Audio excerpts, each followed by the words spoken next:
শেখ হাসিনা বাংলাদেশে যাবেন, গত 2 দিন আগে তিনি একটা বক্তব্যে বলছেন, আজকেও তিনি সুনামগঞ্জের ব্রিটেন প্রবাসী সুনামগঞ্জের লোকজনদের সঙ্গে তিনি ভার্চুয়ালি কানেক্ট হয়েছিলেন। শেখ হাসিনা বলছেন যে আমি অবশ্যই আসবো। একজন বাক প্রতিবন্ধী সাইদুরকে গ্রেপ্তার করার ঘটনায় তিনি একটা মেসেজ দিয়েছেন, অডিও মেসেজ, সেখানে বলছেন তুমি ধৈর্য ধরো, আমি বাংলাদেশে আসবো। তবে আমার মনে হয় ইউনূসরা এত অন্যায় করছেন যে পালিয়ে যাওয়া তাদের পক্ষে কঠিন হবে।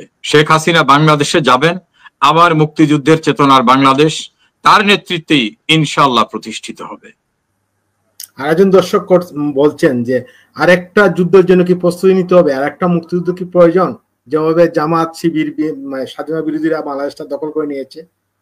আমার মনে হয় রাজনীতির কিছু সূত্র থাকে, বিজয়ী এবং বিজিত এক জায়গায় থাকতে পারে না, পৃথিবীর কোন দেশে থাকে নাই। ধর্ষক এবং ধর্ষিতা একত্রে বসবাস করতে পারে না। ৭১-এর পরাজিতদেরকে বিনাশ না করা আমার ধারণা বঙ্গবন্ধুর মহানুভবতার কারণে, কারণ তিনি তো শাসক ছিলেন না, তিনি ছিলেন একজন জাতীয়তাবাদী নেতা। জাতীয়তাবাদী নেতারা কোনদিন কঠোর হতে পারেন না। ফলে নানাভাবে নানা ষড়যন্ত্রে বঙ্গবন্ধুকে জীবন দিতে হয়েছে। বাংলাদেশটা মুক্তিযুদ্ধের চেতনা থেকে এখন আবার পিছিয়ে পড়ছে। আমার বিশ্বাস আর একটা মুক্তিযুদ্ধ অনিবার্য হয়ে উঠতেছে, যে মুক্তিযুদ্ধের মধ্য থেকে আমাদের সার্বভৌমত্ব সুপ্রতিষ্ঠিত হবে, লাল সবুজের পতাকা দৃঢ় থাকবে, আমার জাতীয় সঙ্গীত আমার সোনার বাংলা আমি তোমায় ভালোবাসি, আমার ৩০ লক্ষ শহীদের আত্মা, ২ লক্ষ মা বোনের সম্ভ্রম মর্যাদা পাবে, এবং পরাজিতরা নতুন করে পরাজিত হবে এবং তারা বিনাশ হয়ে যাবে।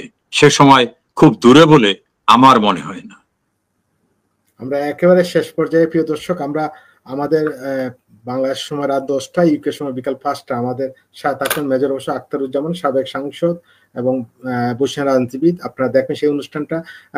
রেজাউল করিম ভাই, আমার শেষ প্রশ্ন হচ্ছে আজকে অনুষ্ঠানের, যে আপনার অনেক সমর্থক দর্শক আছেন, আওয়ামী লীগের নেতা কর্মী, তাদের উদ্দেশ্যে আপনার আজকে অনুষ্ঠানে কি বলবেন?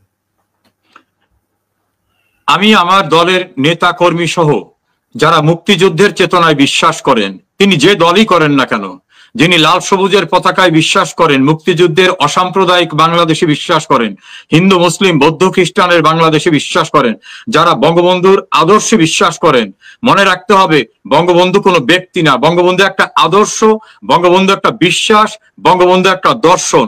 বঙ্গবন্ধু পরাধীনতার শৃঙ্খল ভাঙার একটা পাথেও। আপনারা বিশ্বাস হারাবেন না, আত্মবিশ্বাস রাখবেন, নিজেদের ভিতর কাদা ছোড়াছুড়ি করবেন না, দয়া করে কোনো গ্রুপিং করবেন না। আজ দুঃসময়, শেখ হাসিনার চেয়ে তো বেশি ক্ষতিগ্রস্ত আমরা কেউ হইনি, শেখ রেহানার চেয়ে বেশি ক্ষতিগ্রস্ত আমরা কেউ হইনি।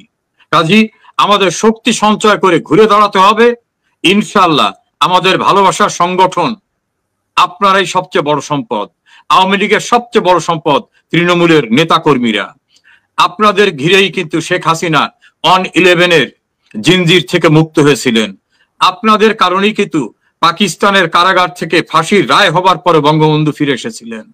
ইনশাআল্লাহ আবার আমাদের সেই অমিত শক্তির অধিকারী শেখ হাসিনা অন্ধকার থেকে আলোকবর্তিকা হাতে নিয়ে অপ্রতিরোধ্য গতিতে এগিয়ে বঙ্গবন্ধুর স্বপ্নের বাংলাদেশ কায়েম করবে, যেখানে আমি আপনি আমরা সবাই সমৃদ্ধ বাংলাদেশে সুযোগ সুবিধা ভোগ করব। এটাই আপনাদের কাছ থেকে আমার প্রত্যাশা। হয়েছিল যে একেবারে ব্যালান্সের, মানে দরিদ্রকে বিনাশ করার কাছাকাছি চলে আসছিল। আর বিশ্ব ব্যাংকের রিপোর্ট, এই সরকার আমলে 28 লক্ষ লোক, যার ভিতরে 17 লক্ষ নারী নতুন করে দরিদ্র হয়েছে। তাহলে ওই যে প্রবৃদ্ধি বললাম আর বেকারত্ব বাড়ার কথা বললাম। থার্ড, অর্থ উপদেষ্টাকে ইন্টারভিউ করেছিলেন খালেদ মহিউদ্দিন। তিনি বলছিলেন যে শেখ হাসিনার সময় অর্থের যে পলিসিটা ছিল এটাকে সঠিক ছিল। তিনি বলছেন হ্যাঁ সঠিক ছিল। অর্থনীতির অবস্থা কি খুব খারাপ ছিল? তিনি বলছেন না, মোটামুটি ভালো ছিল। এখন তিনি বলছেন যে অর্থনীতির অবস্থা শূন্যের কোঠায়। তাহলে শেখ হাসিনার আমলে এই উপদেষ্টা, এই বাংলাদেশ ব্যাংকের গভর্নর, তারাই বলছেন শেখ হাসিনার সময় অর্থনীতি সঠিক পথে ছিল, বাংলাদেশ ব্যাংকের রিজার্ভ প্রপার ছিল। আর এখন তারা বলতেছেন একেবারে তলানিতে চলে গেছে। আর একাধিক রিপোর্টে আসছে, সমকাল, কালের কণ্ঠ রিপোর্টে আসছে যে হাজার হাজার কোটি টাকা পাচার হয়ে যাচ্ছে। তো এখন তো আওয়ামী লীগের কোনো ব্যাংকার নাই, আওয়ামী লীগের ব্যবসায়ী নাই, আওয়ামী লীগের মন্ত্রীরা দেশে নাই, নেতা নাই, আওয়ামী লীগের নাম গন্ধ শুনলে তাদের ব্যাংকের 500 টাকার চেক হলে ডিজনার করে। আর এই যে হাজার হাজার কোটি টাকা, এটা তো আর পকেটে করে নিয়ে যাওয়া যায় না, ব্রিফকেসও নেওয়া যায় না এত টাকা। আর এয়ারপোর্টে তো আওয়ামী লীগের ওরা যেতে পারে না। এই টাকাগুলো কারা বিদেশে পাস করলো? এই সরকারে যারা আছে, অথবা এই সরকারের যারা বেনিফিশিয়ারি, বা এই সরকারের মাধ্যমে যারা সুযোগ সুবিধা নিচ্ছেন, নিশ্চয়ই তারা পাস করছেন। এটাই বাস্তবতা। আমরা অনুষ্ঠানের শেষের দিকে একটা প্রশ্ন মানে অনেকেই করছেন, বিশেষ করে যারা এখানে আওয়ামী লীগের সমর্থক দর্শকরা আছেন, তারা করছেন যে আওয়ামী লীগ কিভাবে ফিরে আসতে পারে, বা আওয়ামী লীগের যে এত নির্যাতনের পরে ঘুরে দাঁড়ানোর মানে উপায়টা কি, বা কিভাবে ঘুরে দাঁড়াতে পারে? দেখেন, আওয়ামী লীগের আমি কেন্দ্রীয় কমিটির কোন সদস্য না, আমি অতি সিম্পল একজন কর্মী। এই কর্মীর দৃষ্টিকোণ থেকে বলবো, আওয়ামী লীগ হচ্ছে ফিনিক্স পাখির মতো। ওই যে এমিনেশন সিনেমা দেখায় যেরকম, গলে যায় আবার উঠে দাঁড়ায়, ফিনিক্স পাখির মতো আওয়ামী লীগ। আমি আপনাকে মনে করিয়ে দিই, 1949 সালের 23 জুন আওয়ামী লীগ তৈরি হওয়ার পরে অনেক চড়াই উতরাই গেছে। যুক্তফ্রন্ট নির্বাচন, তারপর 62-র শিক্ষা কমিশন আন্দোলন, 66-র 6 দফা আন্দোলন, আইয়ুবের মার্শাল্লাহ বিরোধী আন্দোলন সহ বিভিন্ন রকম প্রোগ্রাম গুলো গেছে। সেইখানে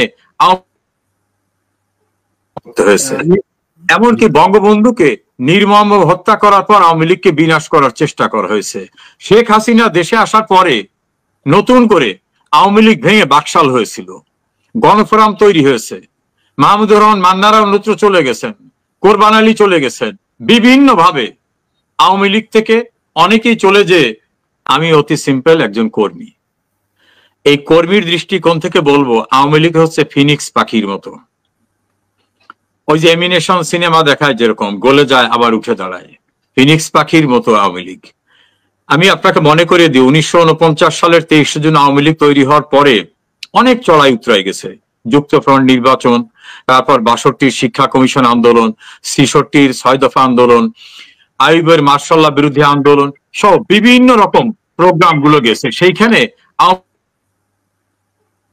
হয়েছে, এমনকি বঙ্গবন্ধুকে নির্মম হত্যা করার পর আওয়ামী লীগকে বিনাশ করার চেষ্টা করা হয়েছে। শেখ হাসিনা দেশে আসার পরে নতুন করে আওয়ামী লীগ ভেঙে বাকশাল হয়েছিল, গণফোরাম তৈরি হয়েছে, মাহমুদুর রহমান মান্নারা অন্যত্র চলে গেছেন, কোরবান আলী চলে গেছেন, বিভিন্ন ভাবে আওয়ামী লীগ থেকে অনেকেই চলে যে আমার বিশ্বাস সেদিন খুব দূরে না। আমি একেবারে এক্সাক্ট পলিসি বলতে পারবো না, তবে এটুকু বলতে পারি, আওয়ামী লীগ সুসংগঠিত হচ্ছে, আবার আওয়ামী লীগ